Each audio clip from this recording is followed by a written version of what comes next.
ونصلي على رسول الكريم اما بعد فاعوذ بالله من الشیطان الرجیم بسم اللہ الرحمن الرحیم۔ ہم نے پچھلے درس قرآن میں سورۃ الاخلاص کے بارے میں تھوڑا سا آپ کے سامنے ذکر کیا تھا کہ اللہ رب العزت کی وحدانیت کو سورۃ الاخلاص میں بیان کیا گیا۔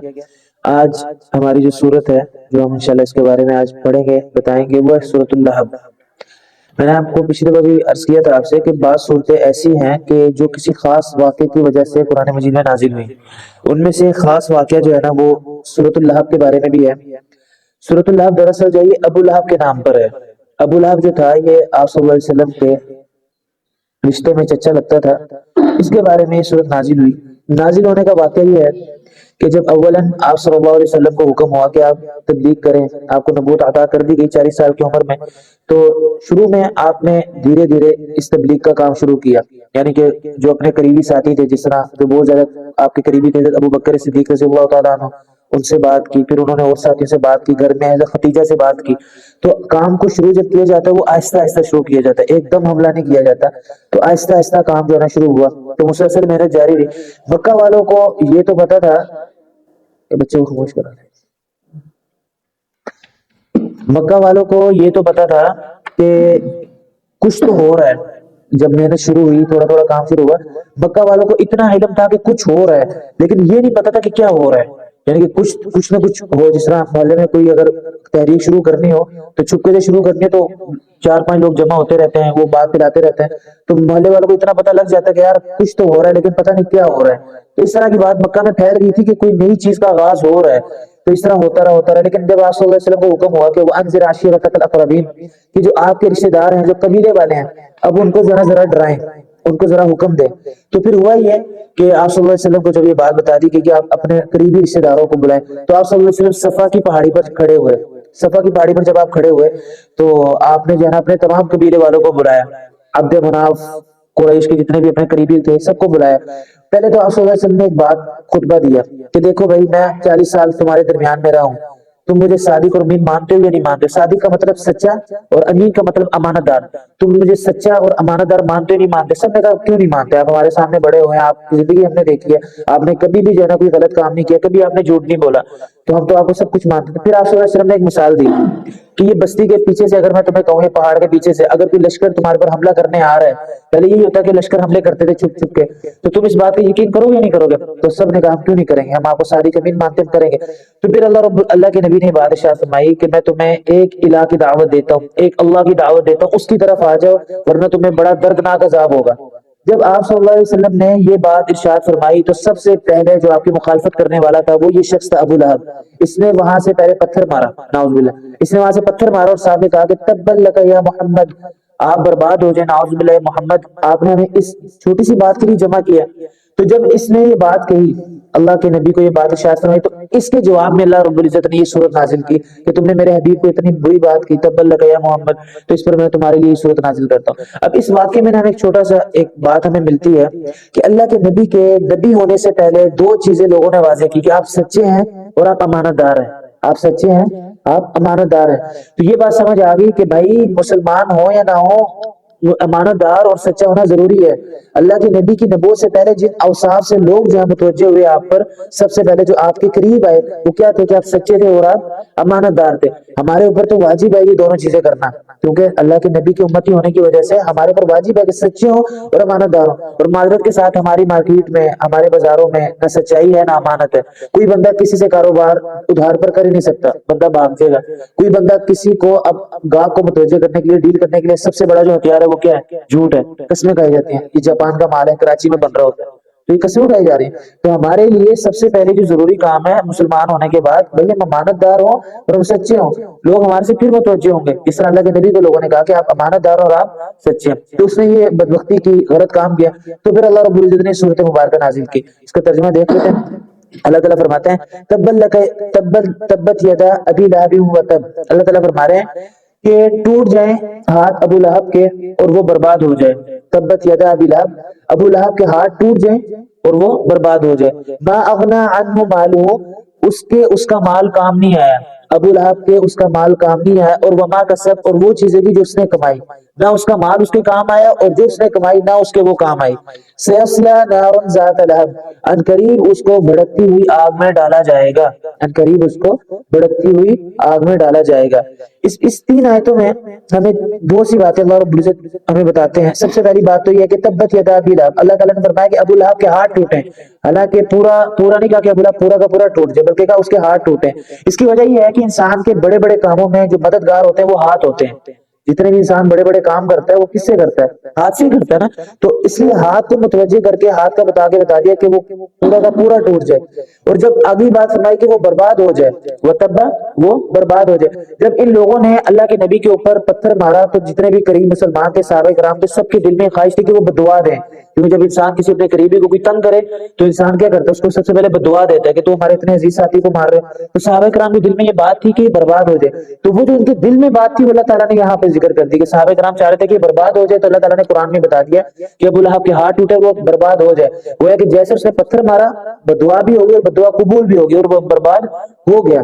اس کے بعد اللہ نے فرمایا ما اغنی عنہ مالہ وما کسب، نہ اس کے مال اس کا کام آیا، نہ جو اس نے کمایا اس کے کام آیا۔ کیا مطلب؟ اس کا مطلب یہ ہے کہ جب بھی ابو لہب کو کہا جاتا کہ ان کی بات مان لو، ان کے قریب آ جاؤ، تو ابو لہب یہ کہا کرتا تھا میں ان کے قریب نہیں آیا نا، نعوذ باللہ، اگر مجھے کوئی عذاب بھی ہوا تو میرے پاس بہت مال ہے، میرے پاس میری بڑی اولاد ہے، یہ بچا لے گی۔ تو اللہ تعالیٰ فرما رہا ہے جب اس کو عذاب دیا گیا، جب اس کو عذاب میں ڈالا گیا، تو ما اغنی عنہ مالہ، اس کا نہ اولاد اس کے کام آئے گی اور نہ اس نے جو کمایا نہ اس کے کام آئے گا۔ تو آج کل کے ہمارے جو ہے بڑے بڑے جو ماشاءاللہ امیر حضرات ہیں، وہ یہ جب بات کرتے ہیں کہ بھائی دین کی دعوت ہمیں نہ دو، دین کی دعوت باہر جا کے کافروں کو دو، تو بھائی دین کی دعوت ہمارے لیے بھی ضروری ہے۔ اگرچہ اللہ نے مال دے دیا، اللہ نے اولاد دے دی، اس کا یہ مطلب نہیں ہے کہ ہم دین سے دور ہو جائیں، بلکہ اللہ رب العزت نے اولاد اور مال تو اس لیے دیتے ہیں دین کے زیادہ قریب ہو جائیں۔ دیکھیں ابو لہب نے جب مال اور اولاد کی وجہ سے تکبر کیا، اللہ نے کیا کر دیا؟ برباد کر دیا، اللہ نے برباد کر دیا۔ تو لہٰذا اپنے مال پر اپنی اولاد پر فخر کرنے کی ضرورت نہیں ہے، بلکہ شکر کرنے کی ضرورت ہے اور اس کو دین کے کاموں میں استعمال کرنے کی ضرورت ہے۔ اگر ابو لہب کی طرح جو لوگ اپنے اولاد پر اپنے مال پر فخر کریں گے تو اللہ تعالیٰ ان کو بھی برباد کر دیں گے۔ آگے اللہ تعالیٰ فرماتے ہیں سیصلی نارا ذات لہب، ان قریب اس کو ڈالا جائے گا بھڑکتی ہوئی آگ میں۔ یہ تو قیامت آخرت میں ہوگا۔ دنیا میں ابو لہب کو ایک بڑا عجیب سا عذاب ملا۔ جب یہ بدر کے تقریباً تھوڑے دنوں کے بعد اس کو ایک بیماری لگی، ایک اس کے دانہ نکلا، دانہ ایسا نکلا کہ جس کی وجہ سے وہ ڈر تھا کہ وہ دانے کی بیماری کی وجہ سے لوگوں کو بھی بیماری لگ جائے گی۔ یعنی کہ جب اس سے بیماری پھیلنے کا خدشہ ہوا کہ اس کی اپنی اولاد نے اس کو کہیں پر چھوڑا ہے، اس کی اپنی اولاد ہی اسے کئی میدانوں میں چھوڑا ہے، تو وہاں سرکتا ہوا، اکیلا مرتا رہا، اکیلا مرا، 3 دن تک اس کی لاش پڑی رہی، 3 دن تک اس کی لاش پڑی رہی۔ اس کے بعد اس کو کئی کنویں میں ڈالا، اوپر سے پتھر یا لکڑیاں ڈالی۔ تو یہ تو اس کا دنیا میں انجام ہوا، لیکن اللہ تعالیٰ نے آخرت کا انجام بھی فرما دیا کہ جو میرے حبیب کے ساتھ مقابلے میں آئے گا سیصلی نارا ذات لہب، ان قریب اس کو آگ میں ڈالا جائے گا۔ اور ایک اور بات میں یہاں پر عرض کر دیتا ہوں، یہ تو اللہ کے حبیب کے بارے میں تھا، لیکن جو اللہ کے حبیب کے چاہنے والوں کے مقابلے میں بھی آئے گا تو اس کا انجام بھی یہی ہوگا۔ اب دنیا میں دیکھ لیں جس نے اسلام کے خلاف سازش کی، جو اسلام کے مقابلے میں آیا وہ کیا ہوا؟ نہ اس کی نام آج باقی ہے، فرعون نبی کے مقابلے میں آیا، نمرود نبی کے مقابلے میں آیا، ابو جہل اللہ کے نبی کے مقابلے میں، امریکہ آج کل ہمارے مقابلے میں آئے گا مسلمانوں کے، اس کا انجام برا ہی ہونا ہے۔ اللہ نے تھوڑی سی ڈھیل دی دی ہے، وما ظلمناہم ولکن کانوا انفسہم یظلمون، یہ اپنے پر خود ظلم کر رہے ہیں۔ تو اللہ تعالیٰ نے قاعدہ بتا دیا کہ جو اللہ کے نبی کے مقابلے میں آئے گا یا جو اللہ کے نبی کے چاہنے والوں کے مقابلے میں آئے گا، تو لہٰذا اپنے علماء کو کسی صورت میں برا بلا نہیں کہنا چاہیے۔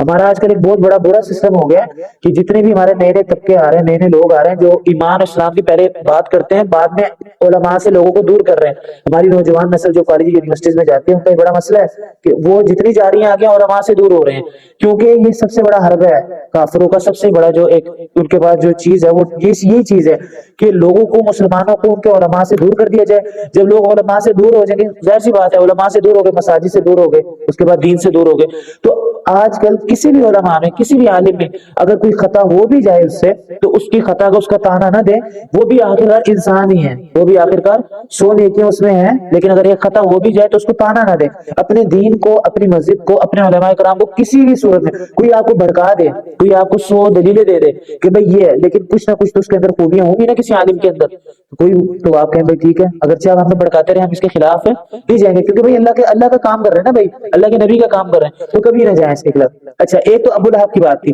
اگلی 2 آیتوں میں اللہ تعالیٰ نے اس کی بیوی کا ذکر کیا، جس طرح ابو لہب جو ہے نا برا تھا، اس طرح اس کی بیوی بھی بری تھی۔ اس کی بیوی بھی بڑی مالدار تھی، لیکن یہ کام کرتی تھی، یہ لکڑیاں اٹھاتی تھی جو جھاڑیاں ہوتی تھی، جو کانٹے دار ہوتی تھی، یہ صحابہ کے رستے میں، آپ صلی اللہ علیہ وسلم کے رستے میں بچھایا کرتی تھی تاکہ ان کو تکلیف ہو کتنی تکلیف اللہ کے نبی کو ظاہر سی بات ہے تکلیف ہوتی تھی. تو اللہ تعالیٰ نے اس کا تذکرہ بھی قرآن مجید میں کیا کہ وَامْرَأَتُهُ حَمَّالَةَ الْحَطَبِ، اور اس کی بیوی یعنی کہ ابو لہب کی بیوی حمالۃ الحطب، لکڑیوں کو اٹھائی ہوئی، یعنی کہ لکڑیوں کو اٹھاتی تھی. اس کی تفسیر میں لکھا کہ جھاڑیاں اٹھاتی تھی اور کانٹے دار اللہ کے نبی کے راستے میں ڈالتی تھی. ان کو تکلیف ہوتی تھی کیونکہ اس کو بھی جو ہے نا بڑا اللہ کے نبی سے حسد ہوتا تھا. اگلی بات اس کی بتائی کہ فی جیدہا حبل من مسد، اس کی گردن میں ہوگی کھجور کی رسی. کھجور کی رسی کا مراد یہ کہ جو کھجور کی چھال ہوتی ہے نا اس کو بھون کے پتہ نہیں کس طرح رسی بڑی مضبوط سی بناتے ہیں. تو اللہ تعالیٰ نے فی جیدہا حبل من مسد میں اس کا انجام ذکر کیا کہ اس کی گردن میں ہوگی کھجور کی رسی. اس کا مطلب یہ ہے کہ یہ مالدار تو تھی، یہ کام کرتی تھی لکڑیاں باندھتی تھی اور اپنے گلے میں باندھ کے نا جب لکڑیاں اٹھا کے لے کے آتی تو اس طرح لاتی تھی.